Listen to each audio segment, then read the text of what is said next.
Okay, I get asked a lot about PvP marches. What troops should you send? It's really important. You get this wrong, you're going to take massive losses. This video will take you through everything you need to know to get the best PvP march that you can do.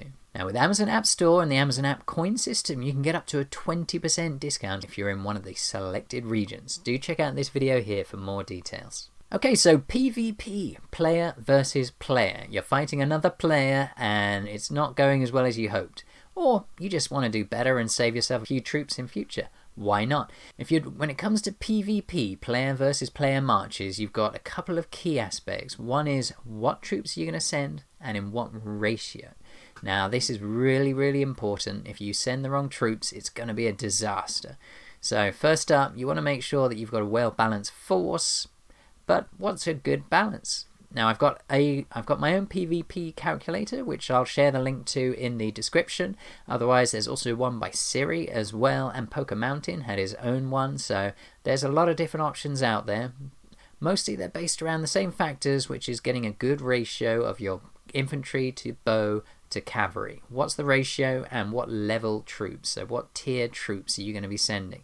Get them in the right order, you'll do a lot better more frequently. Now the only other question you need to ask yourself is, are you going critical or are you going to be using a mixed march, a rainbow march?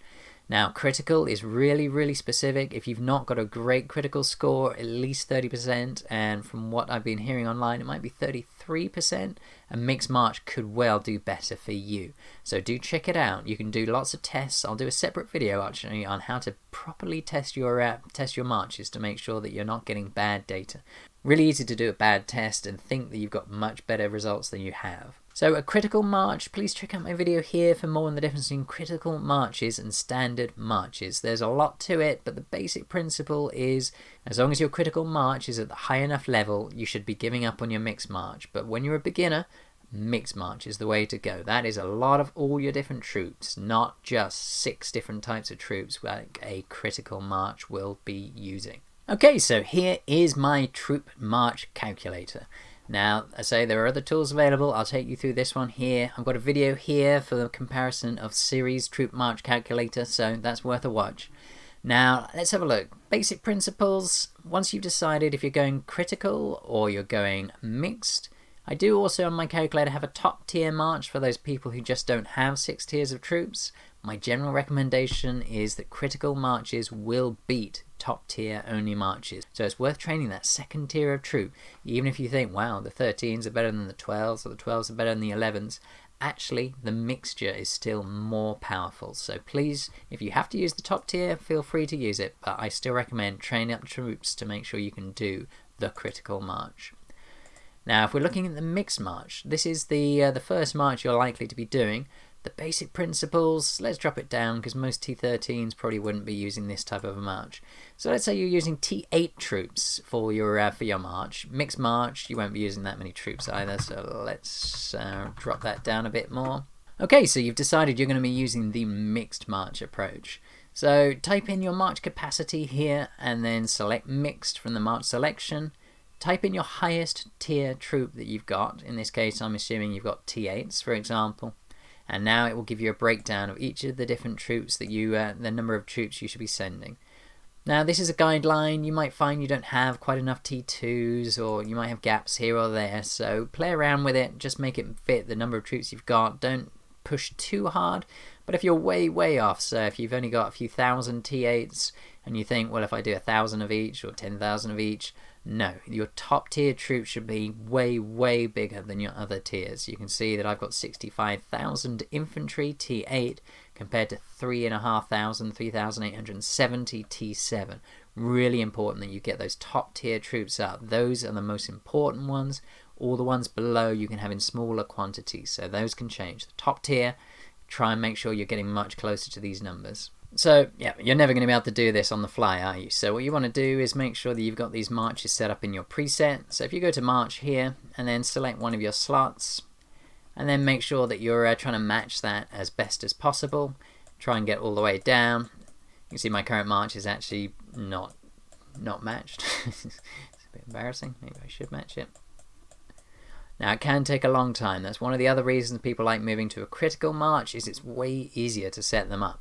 So let's imagine we're now trying to set up a critical march. So now I'm on my Lunar account. Now if we go into the training grounds, check March, you'll see I only have 6 types of troops, and that means I'm guaranteed to have a critical of some sort. Obviously that might not be my best critical. Okay, so make sure that you've got yourself set up ready to fight, so you know your actual march capacity. You can use your boosts as well. You're only going to do this once, so if you get your maximum boosted march, then it allows you to set up those presets, and that's really important.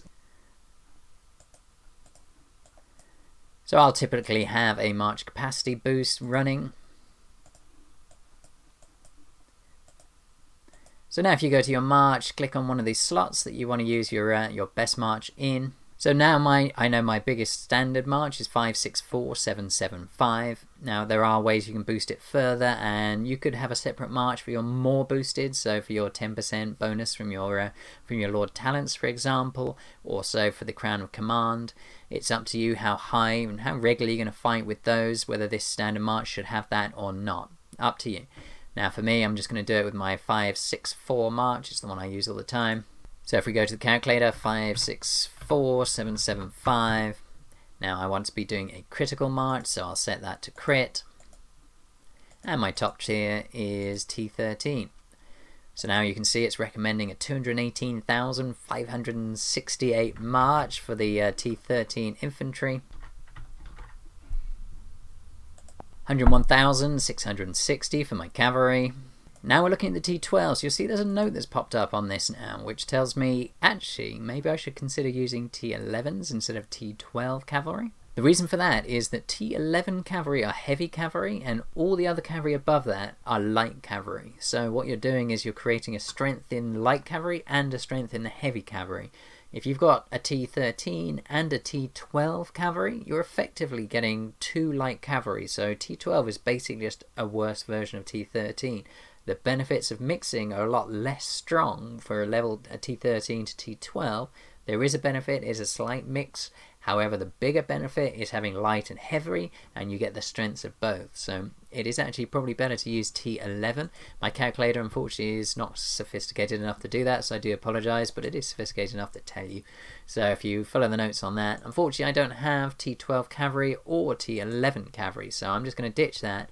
So if you want to add to your cavalry number here, you can do that, or you can throw a different kind of troop in there. I don't have another kind of troop, so for now I will just stick in my 20,000 odd T12 Bowmen, and then I'll just top up the cavalry into what's left to make sure I fill it up. So I'll put in those T12 Bowmen. So now I'm going to fill up the rest of my gap with what's left. Now what's interesting is people might be looking at these numbers and saying, where am I getting these percentages from? Well, if you click on this box here, it'll show you your mix. So what I'm doing is a 90% mix of the higher tier troops, 10% a mix of the lower tier troops, and then here are my customizations. Interesting, these aren't actually my numbers. I originally had 40%, 25 and 35 as my ratios of infantry, cavalry, bowmen. However, somebody's updated my calculator and these are the figures they've been using, so you can have a play yourself. So if you want to do a higher or lower mix to see how that works out, feel free to play with these numbers here, and this will give you a new set of figures. So it does have a benefit. It will tell you, it'll turn red if you've got an impossible combination, so feel free to play with it and get those figures that work for you. This 43, 20, 37 is definitely within a decent realm, so that's absolutely fine for using that. Now you've set up your troops, you're thinking, oh, I want to test them out, see how they do. So if you've got the original march you had and the new march, awesome, you can try them both out. So for me, I would go to the Royal Arena. I think it's a great place to test these marches. You need to find somebody you're going to lose against. If you don't lose, then your figures are not very helpful. Now you get 6 attack. I'd say do 3 attacks with each of your different marches, compare them. If you can do more over the course of a day, that's brilliant. The more data you've got, the better it is.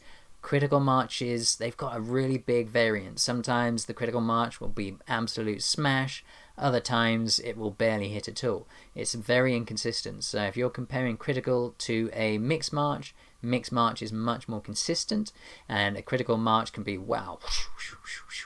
That's why it's so hard to know whether you should go critical or not. You just need to do it lots of times. So if you want to do your march, make sure you've got your marches set up correctly.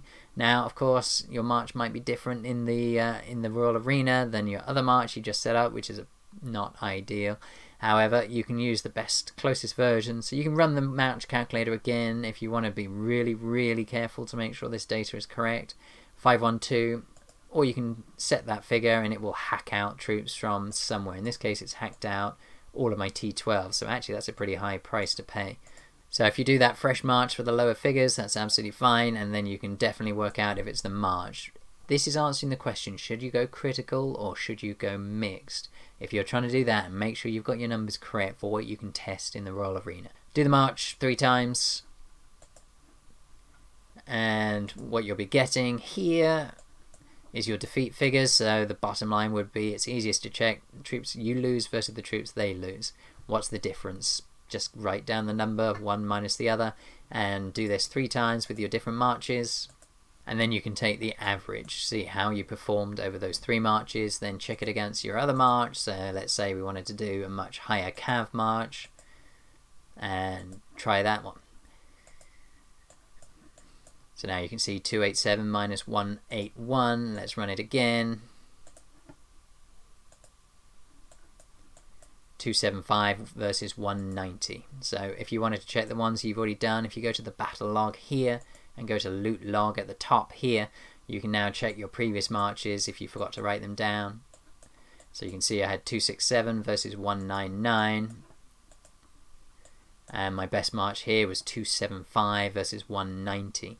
So actually in this case I was doing a lot worse with the march, but you need to do all your figures, count them multiple times, see where's the best figure.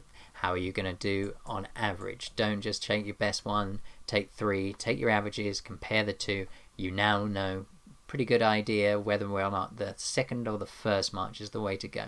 And I said, if you're feeling really keen, do this 6 times, wait for the timeout. So there'll be a 1 hour cooldown after you've tried your marches too many times, so you're just going to have to wait that 1 hour. Again, and keep trying those different marches. I say more data is better. Keep writing down those scores, take the average. So if the average is better over 20, 30 battles, you've got some brilliant data. You really know what's your best march. I can tell you whatever I want. My calculator can say whatever it wants.